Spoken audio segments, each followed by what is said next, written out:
In honor of Black History Month, I How are you guys doing? I hope that you're doing all right. Welcome back to this channel. So this video has drawn a fine line between a joke and something that is serious.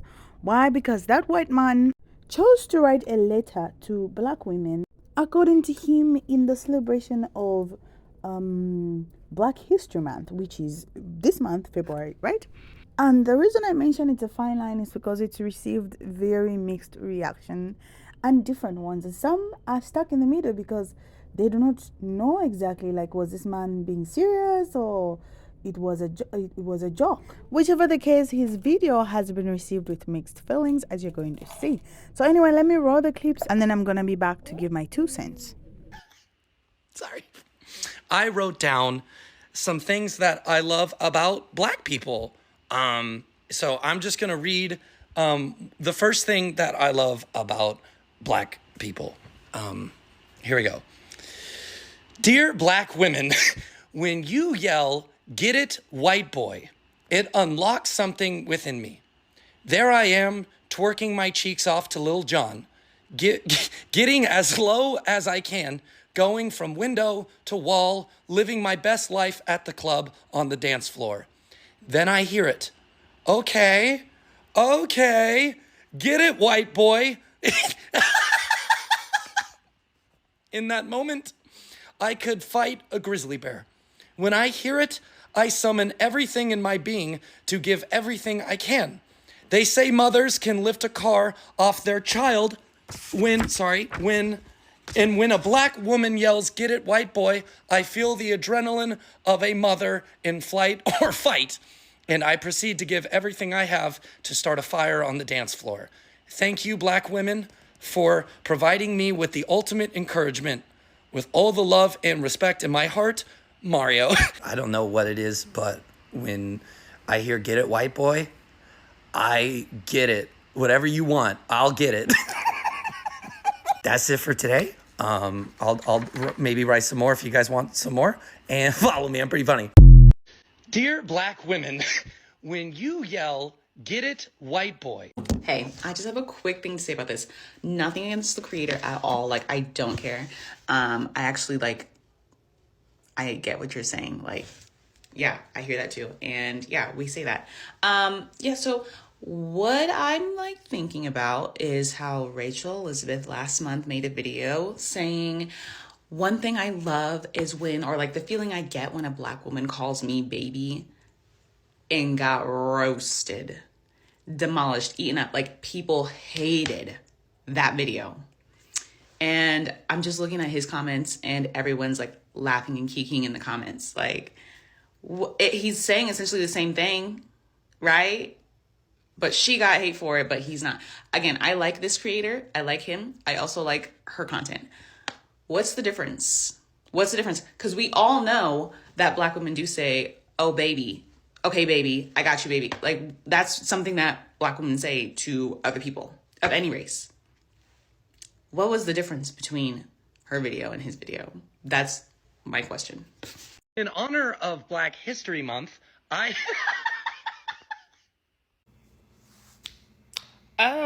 This is the problem that I have with these type of beings.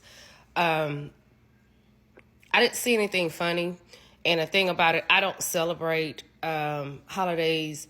I don't do it. Anything that these people say is a holiday, I don't celebrate it.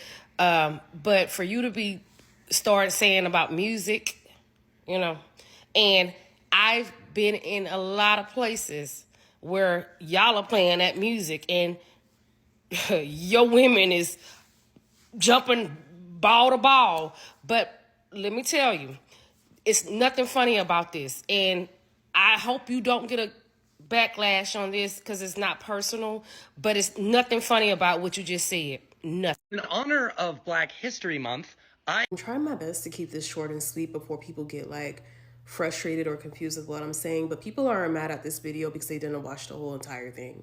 Like, let's not be silly. I'm pretty sure that people watched the whole thing throughout to get further context as to what he was talking about. People are stitching this and putting in their hot takes because Black women are so used to being caricatures and the butt of the joke, that is hard sometimes to differentiate between when people are being genuine and when people are being stereotypical and being buttholes. I say this as somebody who watched the entire video and felt uneasy afterwards. And I had to ask myself, why? Why do you feel this way? Because he didn't say anything bad. He didn't say anything out of malice. That just goes back to my initial point. Like, Black women are used to not being taken seriously in any context. It dehumanizes us. So I feel like instead of attacking these creators and accusing them of being lazy and not watching the entire video on Black Women's Black Beyonce Black History Month, shout out to Jessie Wu, I feel like the number one thing, the most productive thing that you can do is to remind these Black women. I acknowledge the fact that in this society, what is a safe place for Black women? I mean, honestly, really. So I understand how in this instance you don't feel safe. But just trust that this is coming from a genuine place, and I actually appreciate you as a human being. That's all. I hope that further context helps, and I'm not attacking the creator. I appreciate the compliment. I accept it. I'm putting it right in here. But just food for thought.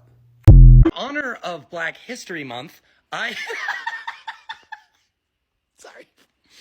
wrote down some things that I love about Black people. So I'm just going to read the first thing that I love about Black people. Here we go. Dear Black women, when you yell, "Get it, white boy," it unlocks something within me. There I am, twerking my cheeks off to Lil Jon, getting as low as I can. So for me, that video was quite uncomfortable, I would not lie to you, because of how it was delivered.